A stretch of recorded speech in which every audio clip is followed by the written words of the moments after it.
ma famille. L'exil pour moi, c'est d'être malheureux. L'exil pour moi, c'est survivre. L'exil pour moi, c'est d'avoir peur. L'exil pour moi, c'est d'avoir la rage contre mon pays. L'exil pour moi, c'est se cacher. L'exil pour moi, c'est être sans papier à la rue. L'exil pour moi, c'est être triste. L'exil pour moi, c'est tout quitter pour sa famille. L'exil pour moi, c'est d'avoir quitté son pays. L'exil pour moi, c'est souffrir. La passion t'emmène au-delà de ta raison. Vous tous, vous, les dieux par qui Jason me jura sa foi.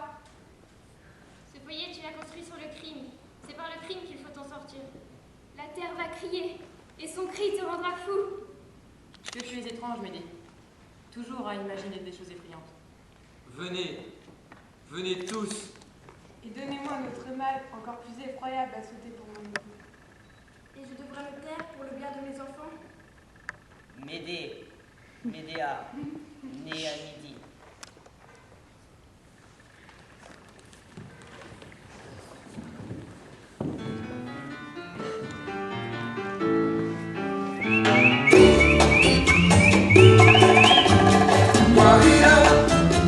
El sol te llama a bailar, a gozar.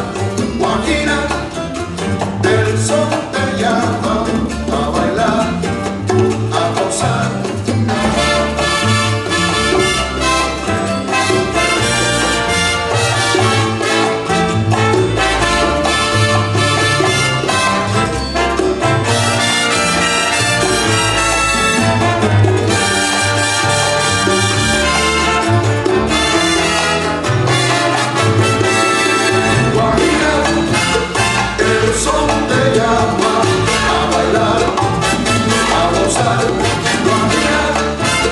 El son te llama a bailar, a gozar.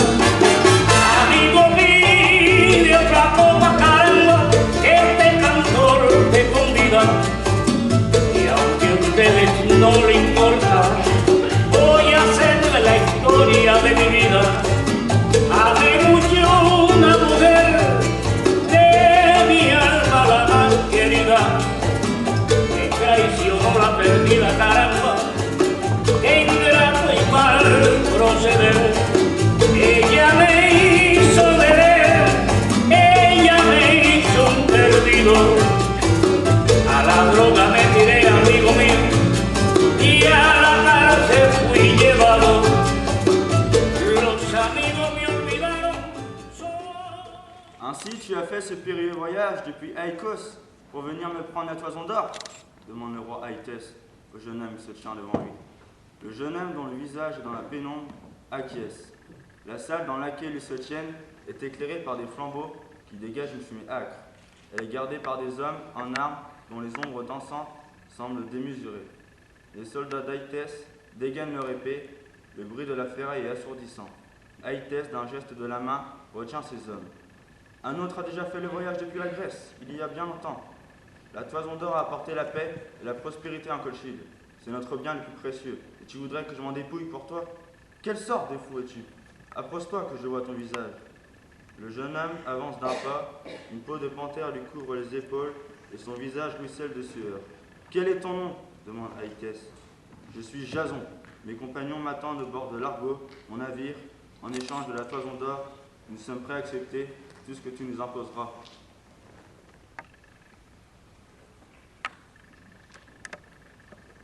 Ne vois-tu pas les voiles de bateau, au loin, presque à l'horizon?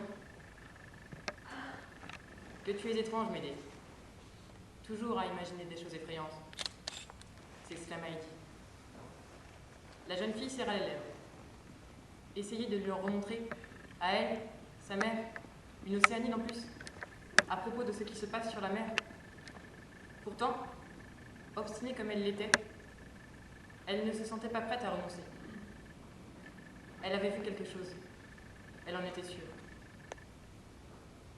Une Océanide? Qu'est-ce que c'est? Avait-elle demandé un jour alors qu'elle était gamine. La réponse? Une fille de l'océan. Ne le satisfaisait guère. Elle comprenait mal les liens possibles entre une humaine et la masse bleue et gigantesque des flots.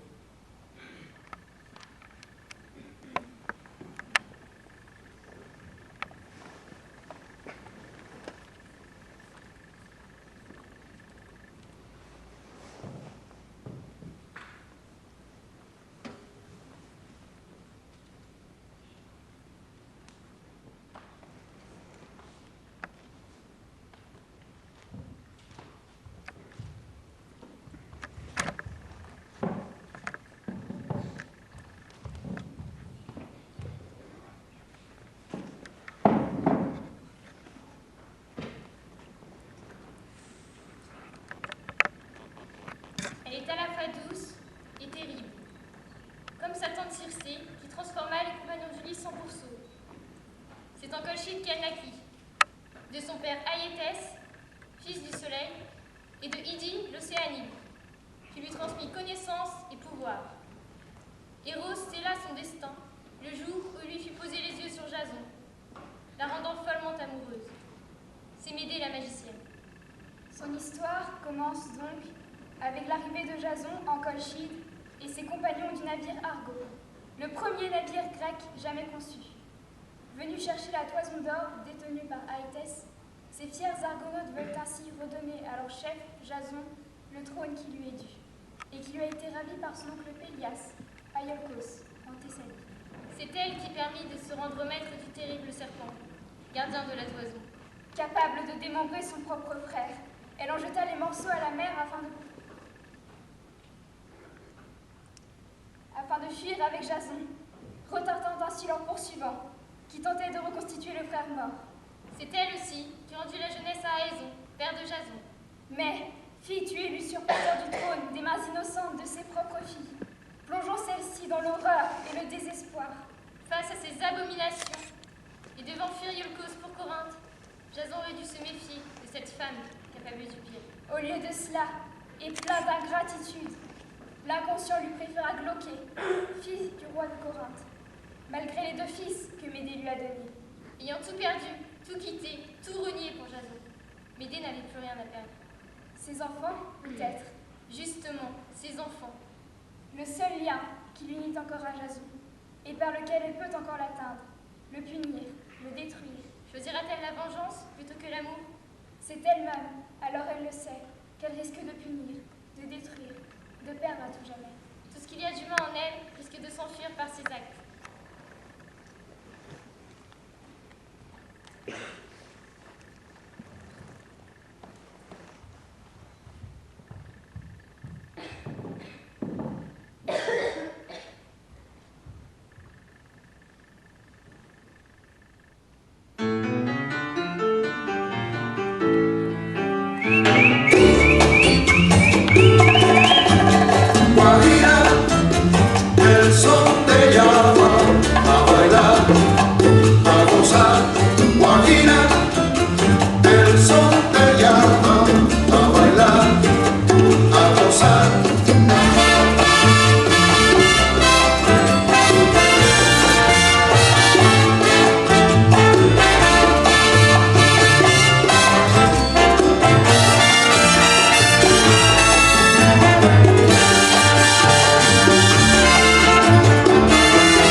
Elle a un air étrange, recueilli.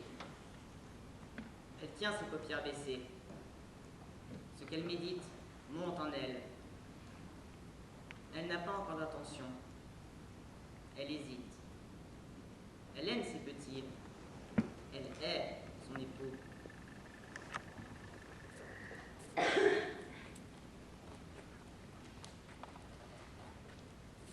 Quelle est la plus grande joie pour une femme? Se venger de son époux? Protéger ses petits?